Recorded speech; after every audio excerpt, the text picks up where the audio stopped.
Finding the right cottage is the most important thing. We were very lucky. Did someone put you onto it? No, we were out driving one weekend, and we saw it from the road. It was evening, and the sunset dramatized it a bit, I think. Anyway, it looked interesting and pleasantly isolated, so we drove up path and had a look. It's getting harder and harder because all the decent ones are getting snapped up. Of course, it was little more than a ruin, really.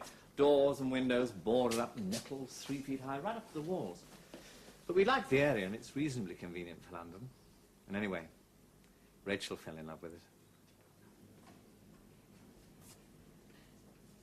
It's lovely, Rachel. It is really. I do envy you.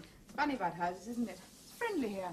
You know how a house sort of welcomes or repels you the moment you open the door?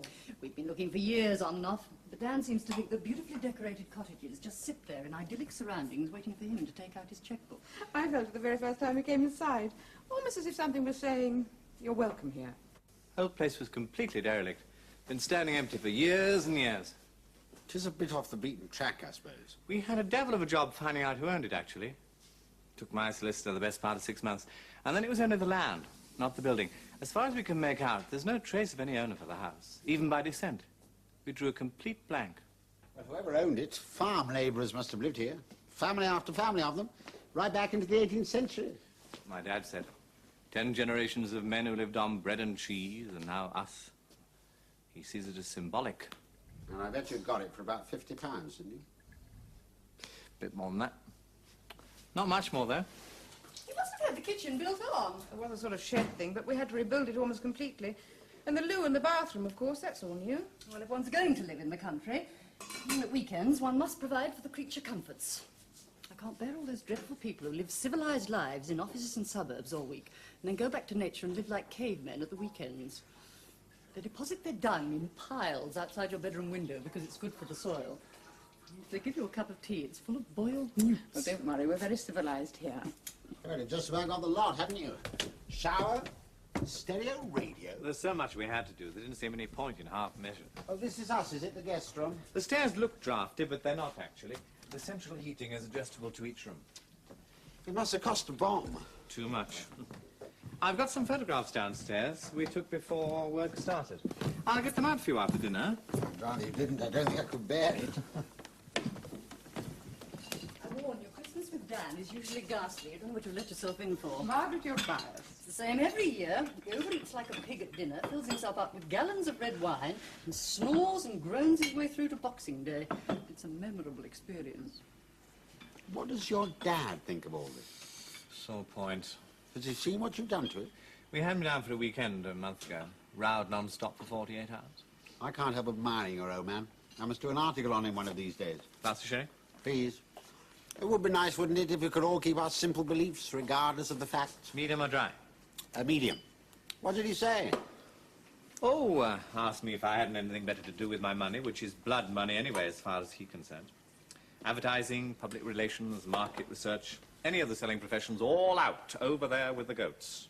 I should have been here and put the lot on tape. The working class and its wealthy sons. It's worth a page or two in the Statesman any day of the week. He fixed me this branch meeting look and said, Eddie, my son, this is no way for a socialist to live. Indeed. So I told him in that case I'm not a socialist. What did he say to that? Nothing very much. I think he was rather shattered. So was I. Oh, the blackmail that goes on between parents and children. The other way around. After all, if one is forced to live in a bourgeois society against one's will, as it were, I don't see why one shouldn't enjoy its legitimate rewards. I think we should be concentrating on how to be socialists and rich. Politics are forbidden at Christmas. Don't let him tempt you, Edmund. He's only collecting material for an article. I already told him that. Sherry? Gin, please. Oh. How long now, darling? Not long. Time for a glass of sherry. Well, we're both green with envy. Darling, Edmund's having an attack of guilt. They had a traumatic weekend with his father. Oh, it wasn't that bad. They get into those two chairs and they go at each other like hammer and tongs. They enjoy it. Poor old boy's probably lonely. Likes nothing better than to come down to his son's place and have a good old row now and again. I think that's right. What is this beautiful machine? Another affluent indulgence? That's my clavichord. Edmund bought it so I can do some practice whilst we're away. Darling, it is It gorgeous. is an indulgence, really. Central heating doesn't do it any good. Because that didn't occur to me. It's a beautiful instrument. There's something. In the middle of getting dinner. Oh, something gentle and civilized to usher in the feast. You are pompous. How do I endure you? Pray, madam, pray, ignore the interruption. Well, let me see. Oh, Bach had one, you know, and his son.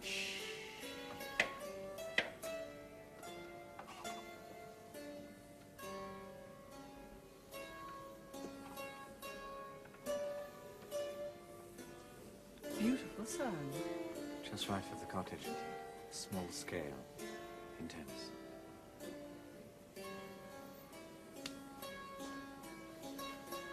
Lovely.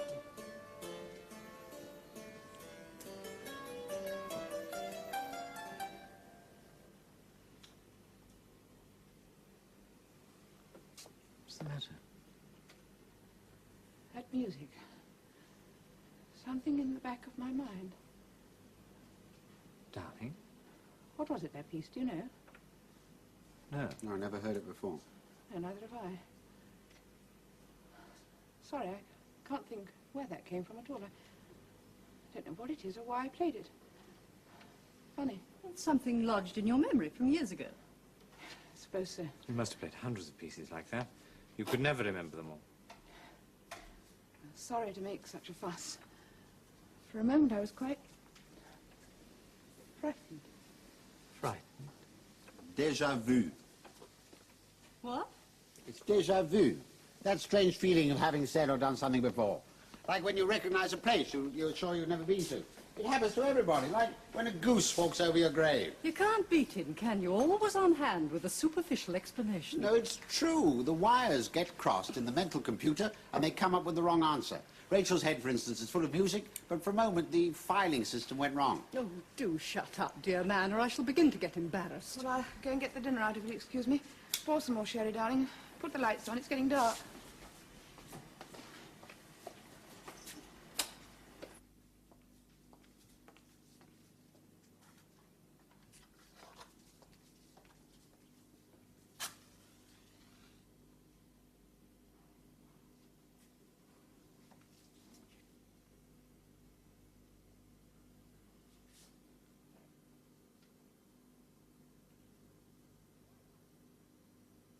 Well, I can't bear all this mystic rubbish age of Aquarius and all that nonsense.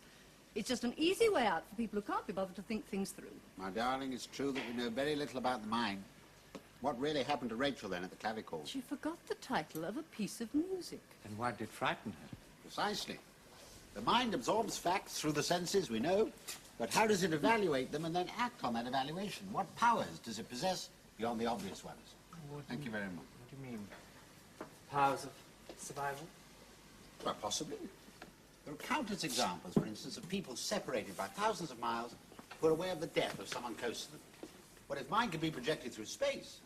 Why not through time? Haven't you ever stood on a battlefield, felt the presence of the dead? And it's just imagination.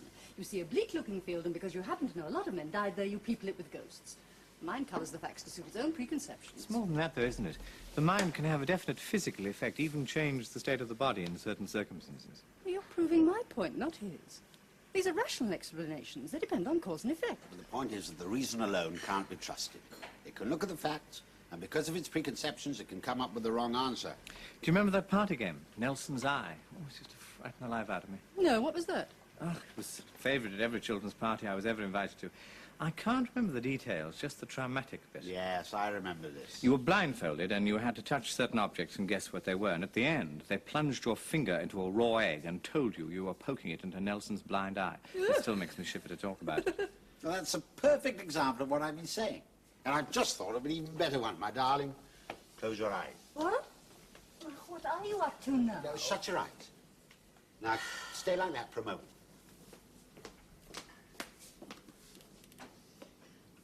What's he doing? I don't know. You know the trouble with Dan, don't you? He got to the age of 30 and started going backwards. God help me when he's 15. Are your eyes still shut? Yes? Dan, what are you doing? I'm blindfolded. Why?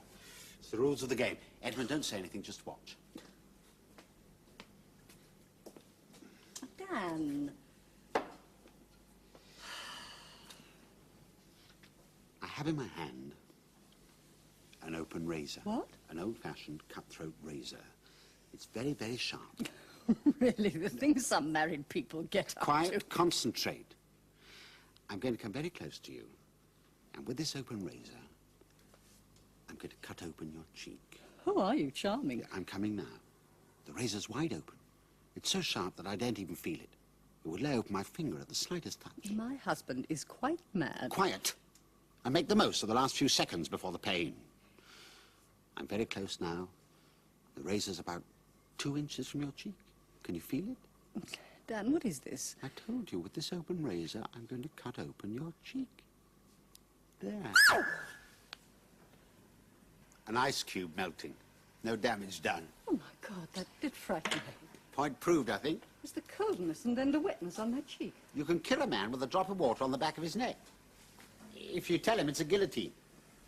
What was that noise? Don't worry, darling. A little practical psychology from Just Dan. my husband frightening the life out of me, quite normal. It's party games, my darling. Don't be alarmed. Well, the dinner's ready now, so if you'd like to come through. Yeah.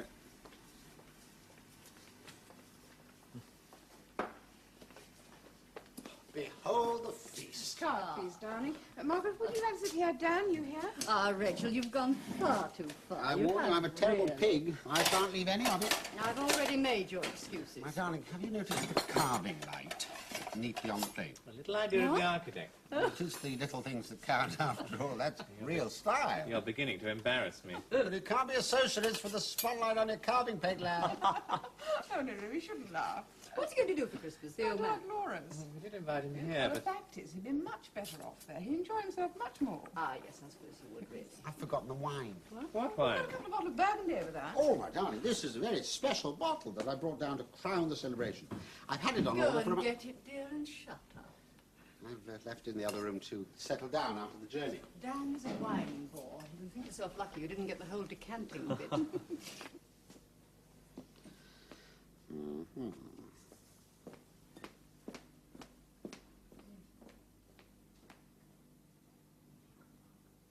Corkscrew. Now, does there you are. everybody eat Oh, yeah. everything? You can work on that principle later. Well, here we are. Then there's some broccoli and sprouts, potatoes, some bread. Don't worry, we'll manage. Let me see about this.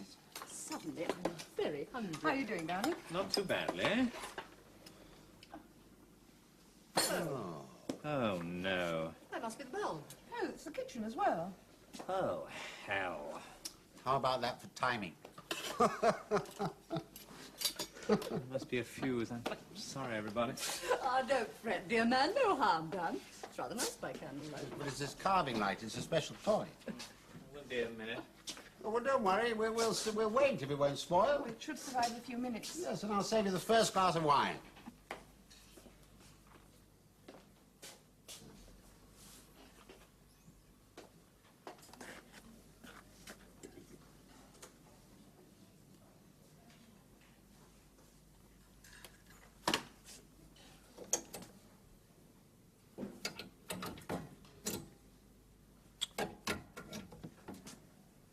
Oh, Christ.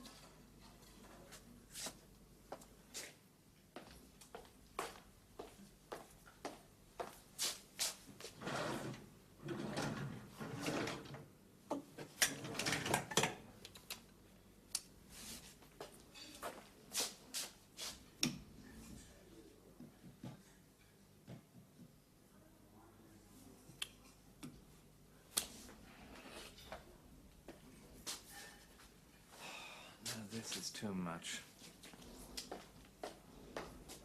Don't worry, I've taken over, and I'm carving quite beautifully, even without the benefit of a special angle spotlight. Is everything all right? There isn't. What's wrong? Looks as if we've got a disaster on our hands. Disaster. Just a minute while I check the other room. Oh, well, you really ought to marry. It's all right as it is. You never gave me any stuff.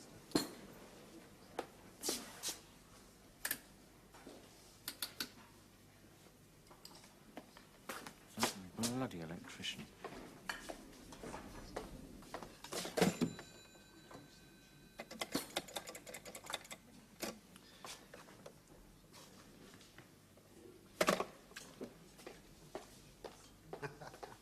Now, how are you going to have it? Well, yes. Is it, darling? Oh, my God. What's wrong? Just about bloody everything. It's not the fuses. As far as I can see, we've lost all electric power throughout the house. No light, no heating, cookers, central heating, television, all gone. Kaput. Even the phone. Oh, God. There is no need to panic. You've all forgotten the obvious solution. What is that? This is England, remember? What always happens every year as soon as it snows or 1 or 2 people put the cookers and heaters on at once. A power cut. Correct, a power cut. Either that or the government's decided to give the miners another lesson. And what better time to do it than Christmas? I do hope you're right. Oh, of course I'm right. There'll be a great big inquest in the papers, and they'll all talk about how democracy's at stake and revolution's round the corner, and then all forget about it 3 weeks No, later. it can't be a power cut. Why not? The phone's gone. That's nothing to do with the power.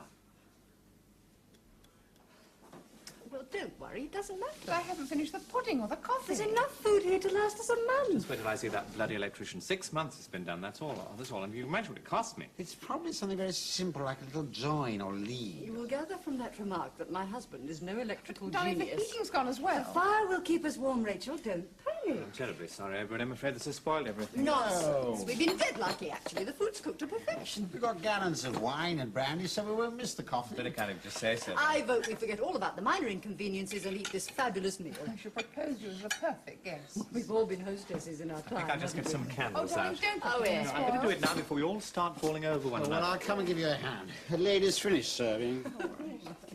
Listen, You know, Ed, the Marxists go on about how society determines consciousness, but it's not true. Technology determines consciousness these days. Take those, will you? Last year, during the strike, Margaret and I spent whole evenings reading aloud to one another. I'm sure if we'd had a piano, we would have sung duets. no, any minute now. I shall begin to get the giggles. Oh, I planned it all to be so splendid. The sight of Dan trying to be helpful is more than I can I bear. suppose we could always make coffee in a saucepan on the fire. I wouldn't give him a candle. He'll burn the house down. There, give me a cross and a censer, and I'm ready for You anything. put yours in the sitting room and I'll take mine upstairs.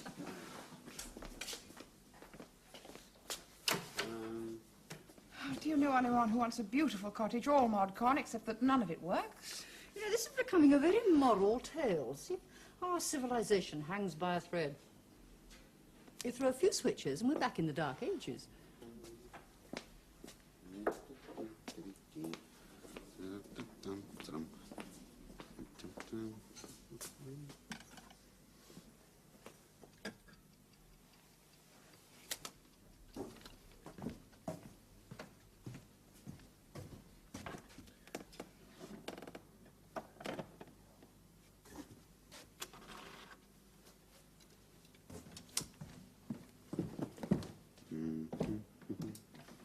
Fire's nice.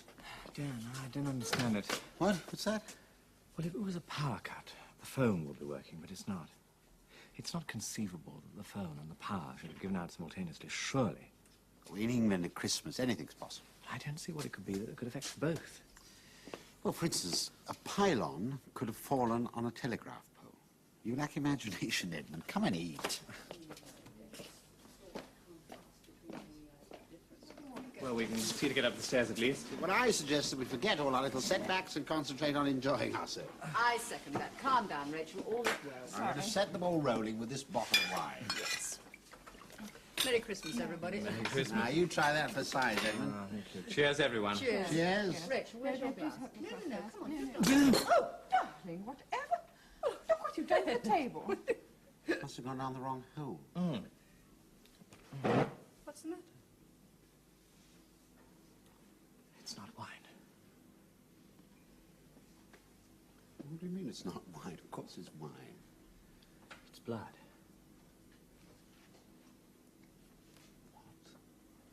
What? It's blood, it is. It's blood. Don't be silly. Blood! Taste it! I'll get a cloth.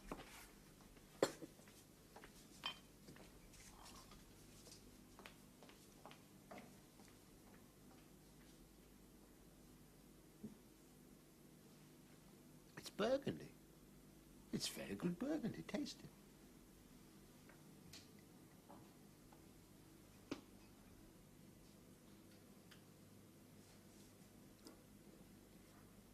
It's burgundy. It's beautiful.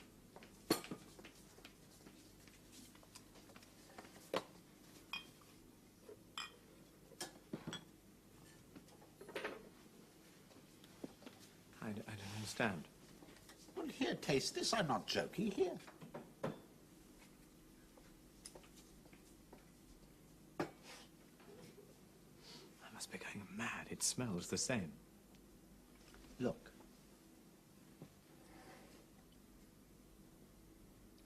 Now, that is not blood, is it?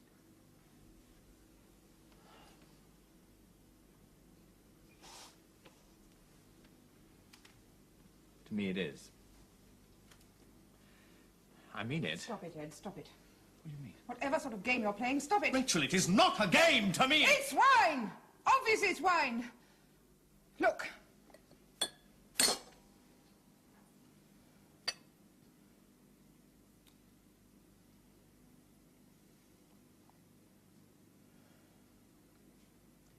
It's wine.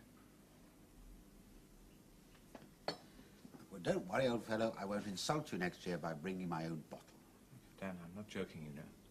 I believe you when you say that it's wine, but to me,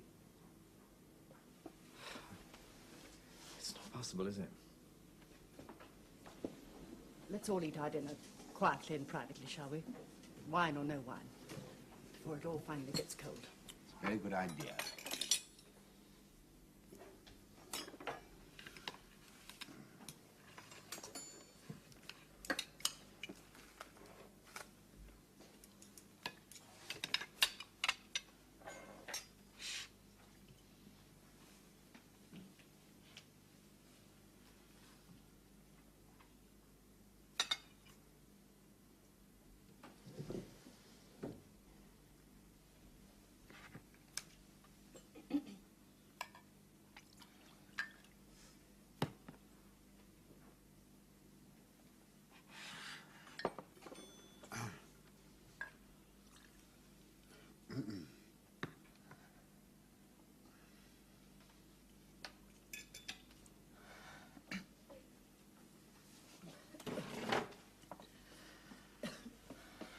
Oh. God. What is it? Curried turkey? Recipe time, is it? It's the meat. Is it chilies and pepper seeds? It's the meat, too. It's a joke. This is the big joke Christmas. There isn't any joke. I cooked it in the normal way and it tastes like fire. No. Oh, you poisoned us. What's happening here? It's burning my throat. Drink water, drink lots of water. Oh, I just flames. I can't bear it. I can't bear it anymore.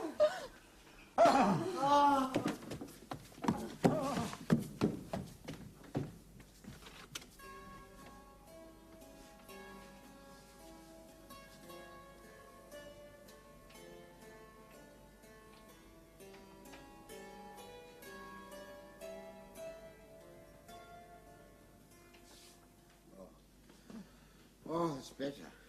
Oh, my God. What's going on?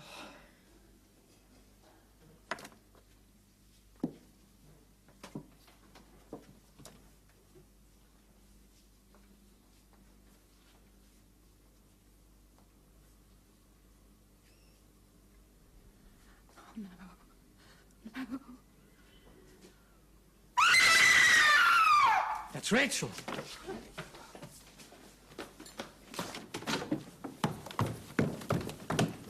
What is it, darling? In there. On the bed. Something on the bed.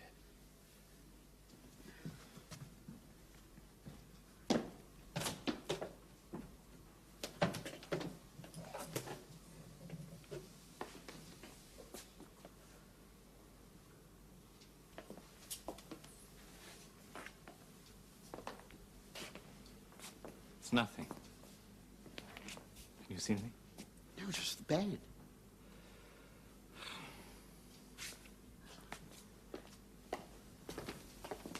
Darling, there's nothing on the bed.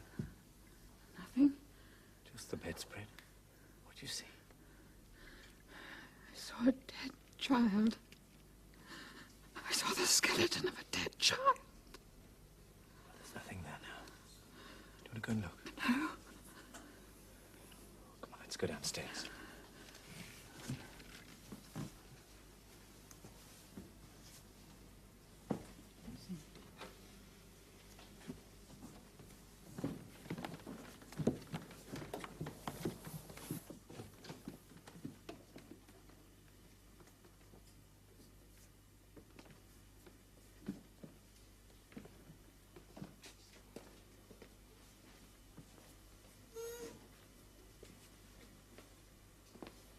What's happening, Dan?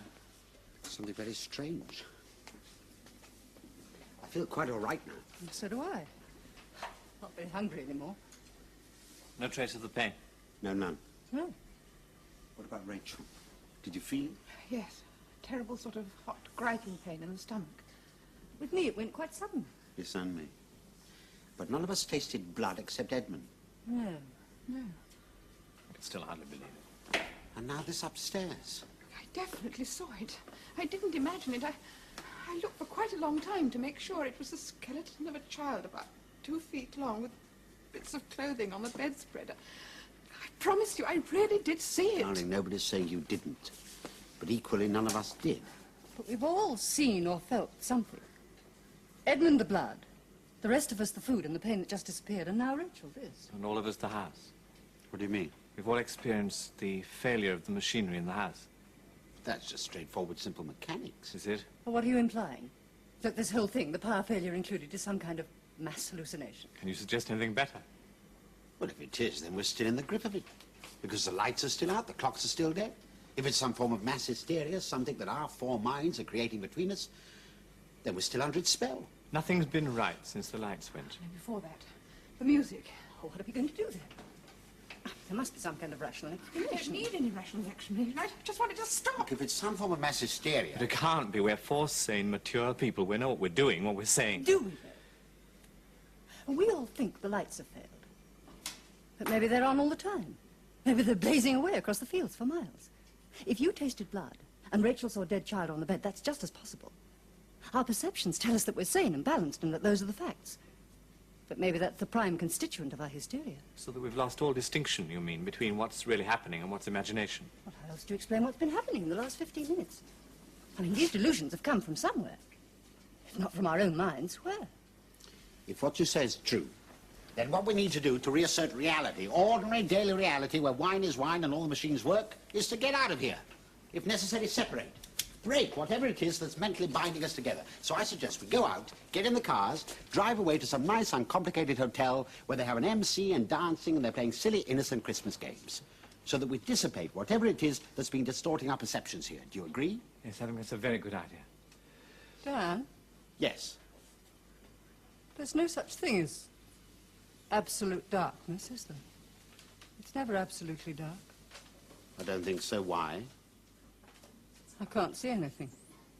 I can't see the dark shapes where the trees and the hedges should be, or the grass under the window. I can't see anything at all. Let's see. There's light coming from this room, from the candles and the fire. It should shine out onto the path. There's nothing. It's like a black curtain. Give me a hand, Dan, will you?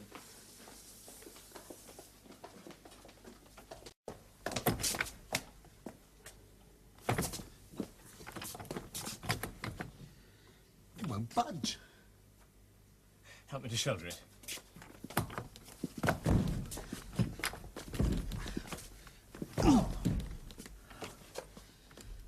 It's not going to open, is it? No, it's not. This window's the same. It's like the bottom of the sea. We're caught in here, I know it. Something has got us trapped. Yeah, you go and check the windows upstairs, and I'll look at the other door. Okay.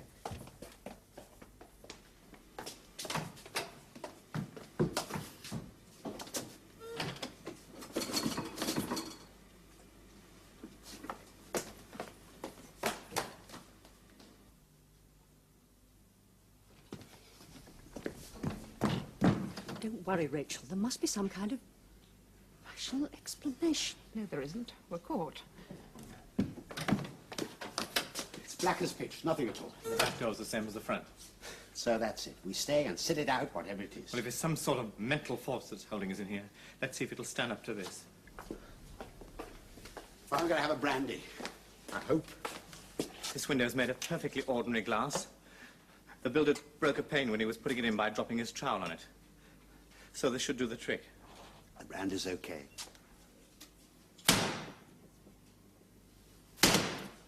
No.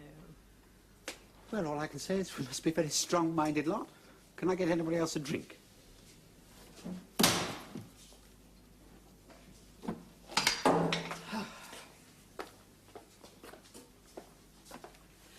All right, let's try and work it out. It's a waste of time. Why not just sit back and enjoy it? In a sense, we're privileged. We're experiencing something that's probably unique. Inside this house, several extraordinary things have happened, which we can only explain by suggesting that we're all sharing the same hysterical delusion. I'm glad I married a rationalist. I always knew it would come in useful. But by now, the house itself has become part of that delusion. We look out of the window and we see nothing. And some inexplicable force keeps the doors and the windows shut. The house itself. What do you think is beyond these walls, outside the door? I mean, do you think it's the 2 cars and the grass track and the track leading to the main road? Or is it something else? Just space, perhaps? If it's just space, your rationality is wearing a little thin. What time does your watch say? 5:30, it stopped. Edmund? 5:30. Rachel?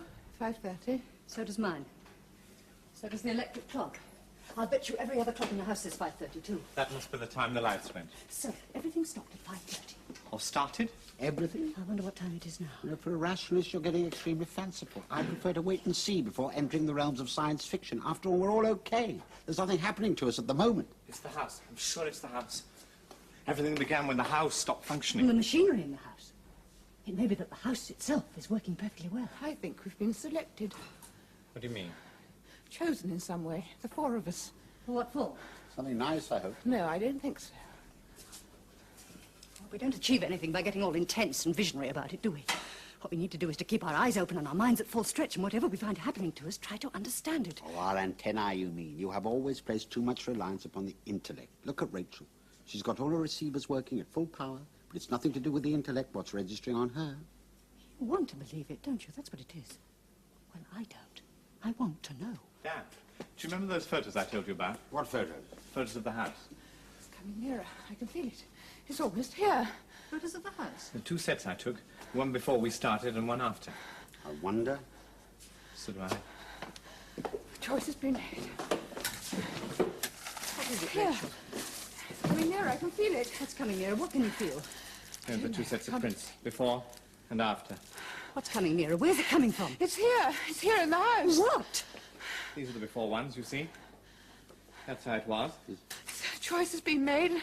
Now it's beginning to work. What choice? What's been chosen? Us, the 4 of us, we've been chosen. Just like this? Just as I took it.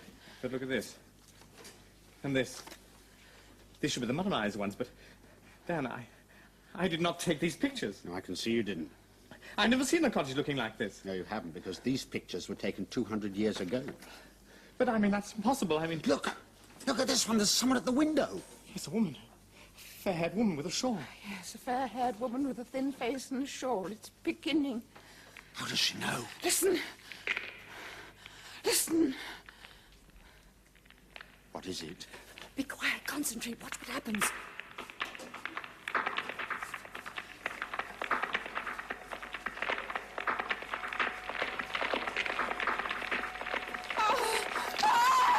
Rachel!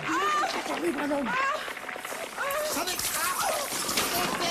The house is falling down!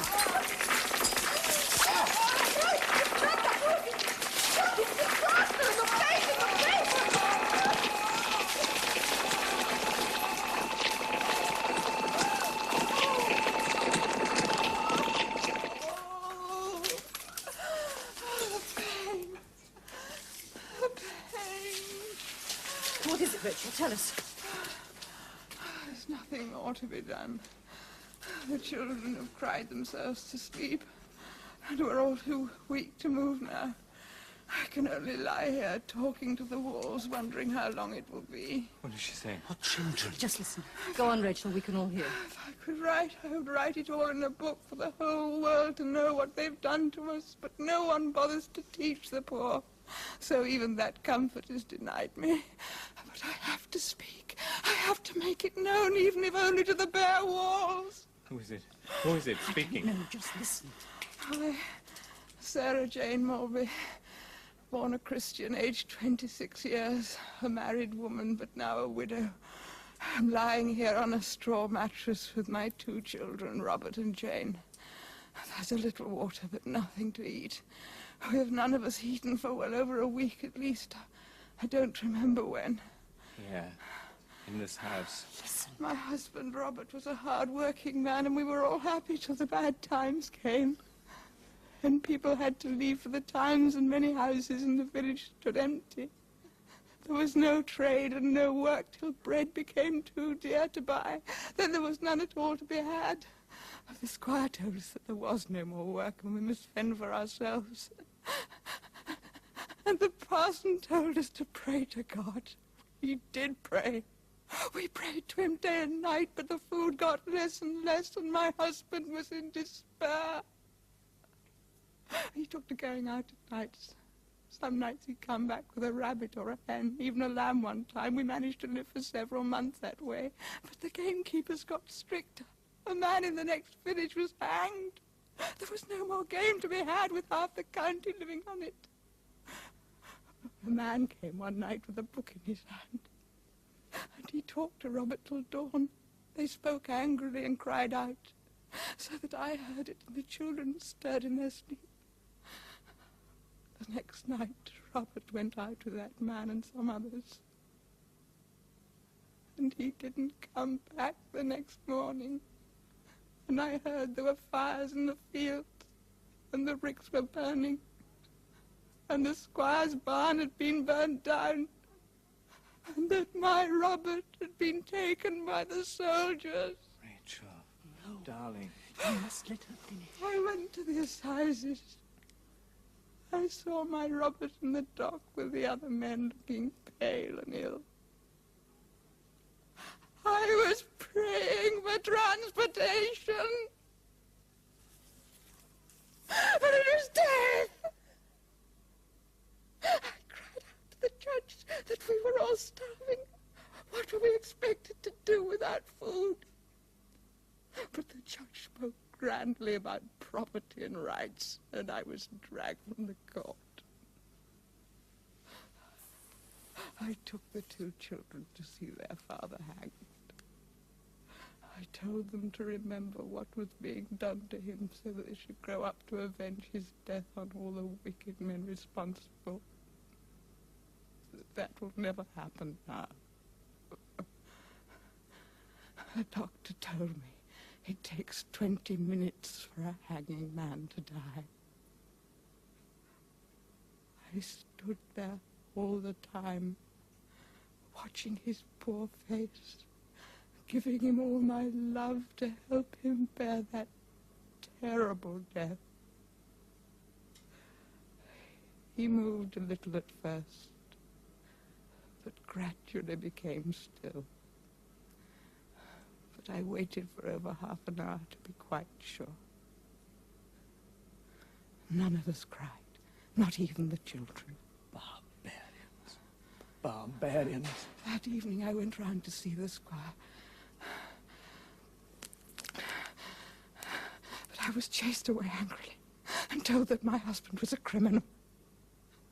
I crept round the side of the house, hoping to go in and tell the squire of my children's hunger and ask for his mercy. When I got to the window, I could see them at table. The squire was there, and his brother the parson, and his sons. And there was a side of beef, and several roast chickens, and cakes, and pies, and bottles of red wine. And in the corner, the squire's daughter was playing music, a sweet, melancholy tune, whilst my husband lay dead, and my children were crying for food. And I thought, this can never be forgiven.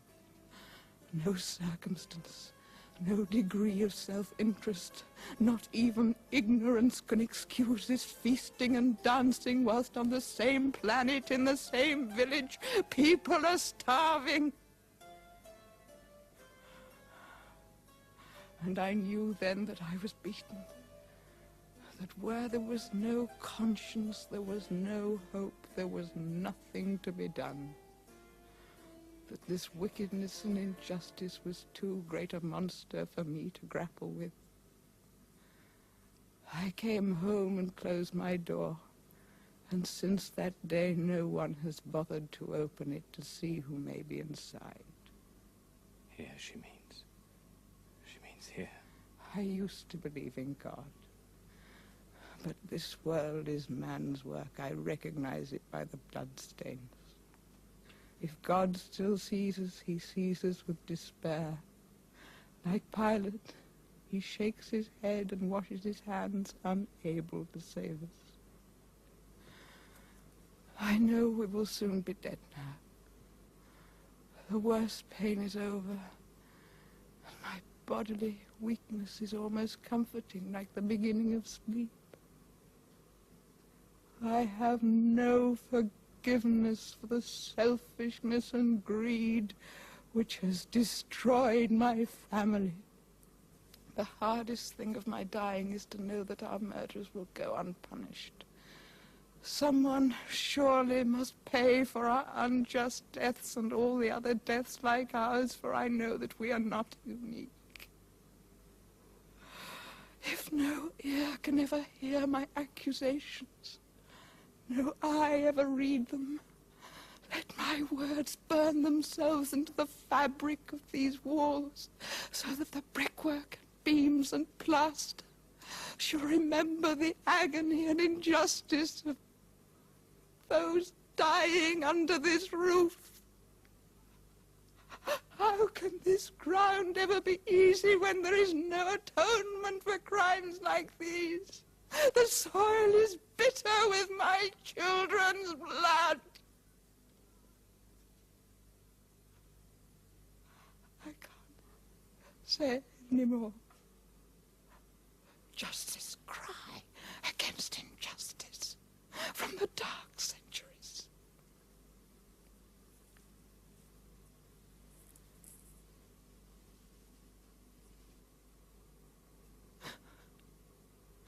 Jane is dead now, I think.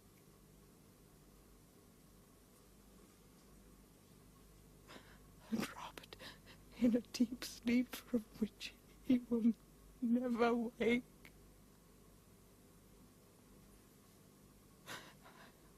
I can't speak anymore. I have to save my breath, to face the reality of this starvation which is slowly draining my life. Whilst we sleep in our pauper's grave, let someone, somewhere, remember.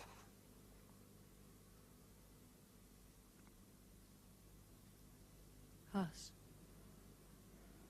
The chosen four.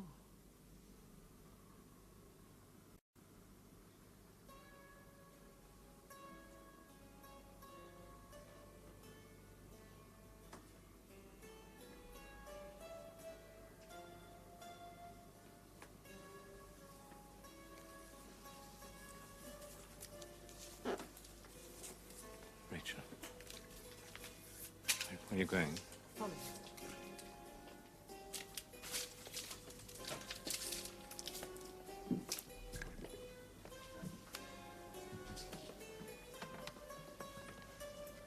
Dan, hold my hand. Don't be frightened. I told you we were privileged.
understand now. Now I understand.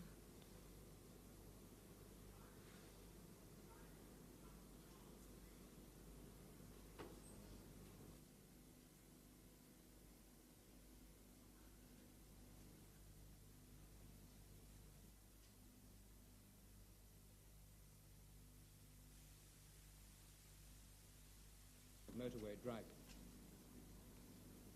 The chairman of the World Famine Relief Organization, speaking at a UNESCO conference in Paris on Europe and the underdeveloped world, has called for a radical heart-searching on the part of the developed countries. It is well known, he said, that under the present circumstances, far from rectifying the situation, the rich countries are getting richer and the poor countries are getting poorer. How much longer are we prepared to let this situation continue? He asked the assembled delegates. His question was received in silence. Finally, news is just coming in of a bizarre Christmas tragedy. In a remote country cottage, 4 apparently healthy people in their middle 30s have been found dead. An air of mystery surrounds the story at the moment, said a spokesman at Scotland Yard, but foul play is not suspected. The 4 bodies, when found, were in an extremely emaciated condition, and although the house was full of food and drink and a sumptuous Christmas dinner was laid on the table, apparently untouched, all 4 people appear to have died of starvation.